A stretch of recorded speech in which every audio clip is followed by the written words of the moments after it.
Okay, welcome back. Now, in this lesson, I'm going to go through some of the basics of the brush tool. Okay, now, if you open up a new document, on your tool palette, you've got this brush tool by here. You can quickly get to it by hitting B. Okay. Now, before I start drawing with it, I've got my background layer. I always want to keep that clean, so I'll create a new layer with this icon down the bottom, this little post-it icon. Give that a click, and I'll just rename it by clicking the word layer 1. I'll rename it to brush. That's not how you spell brush. Brush 1. There you go. Okay, now two things. You've got two colours down here. The one which is at the front, this is your foreground colour, this is your background colour, okay? You only want to worry for now about your foreground colour. I'll go into the background colour in another session. If you double click this box, you can change the colour in here. Let's go down, okay. Or, if you wanted to, you can just change the colour up here, and you can see down here, it updates whenever we change it, okay? Always updates. Cool. So I'm going to go just for a nice green. Hit B, or click the brush tool. Make sure you're on your selected layer, which is brush 1, and give a brush. There we go. Now, first thing to notice, it's quite a soft brush, that one, and there's a couple of things we can do. We can change the size. So the square bracket keys on your keyboard can make it smaller or larger, okay? Another way you can make it smaller or larger, again, if you come up into the tool settings by here, you've got your size, so you can compare it, see how big it is, like that, and let's just do size for now, so you can do size in there, or the square bracket keys on your keyboard. Okay, next you can alter the hardness, so let's bring the size back up, so we got something like, sorry for this thing popping up, something like that, yeah, so you can see, let's go a bit bigger, you can see it's quite soft, yeah. Now if you come into your hardness of the brush, you can bring this up as well, so now we've got a really hard edge brush, like so. Okay, so far we've looked at choosing colours, so let's choose another colour, let's go on another layer, and we've looked at altering the size and the hardness. Okay, so that's pretty cool. Let's bring the hardness all the way down, size up a little bit. There you go, we've got a nice soft brush.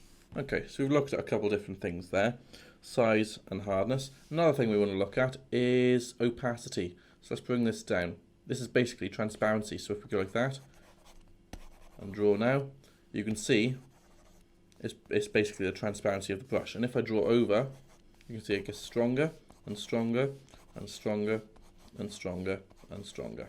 Okay, so you can carry on playing around with that. It's a nice sort of watercolory effect. You can kind of, if we turn off both layers and I get a new layer, let's make the brush bigger with the closed bracket key.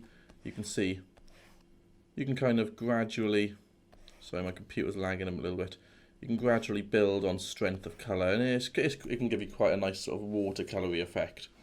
So we've looked at opacity, size and colour. Okay, so what I would get you to do is create new layers, play around with those settings, different colours, hardness and size, and have a play around.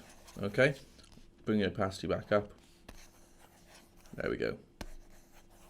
That's nice. Nice colour actually.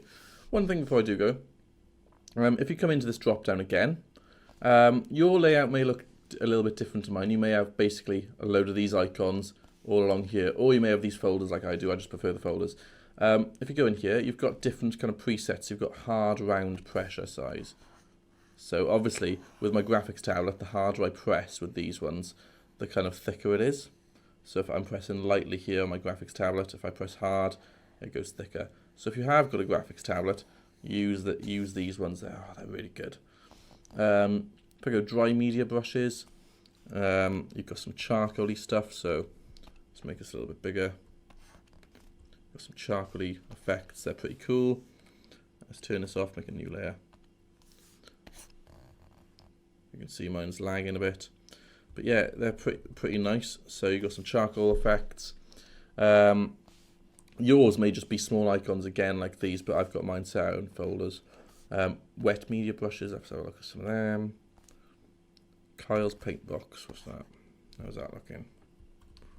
So you've got some stuff here that is taking a while to paint in, unfortunately. Why is that not painting in? Strength? I have no idea. Don't really use that one anyway. Let's go to special effect brushes and have a look at some of these. Let's go for that one. See what that does. Let's make that bigger. Yeah, not that interesting. Anyway, have a play around because you'll have plenty in there.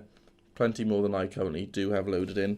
Have a play around with them and see what kind of stuff you can get. Remember, create new layers. Again, if I turn all these on now, this is what I would have. If I want the green to be at the top, well, I can just move it at the top. And that's our layer stuff coming back in. Anyway, I'm going to leave this lesson there. In the next lesson, we'll be looking at more brush presets and also how to load brushes in. And I will be setting you a little task as well in the lesson after. But yeah, cheers, and I'll see you in the next session.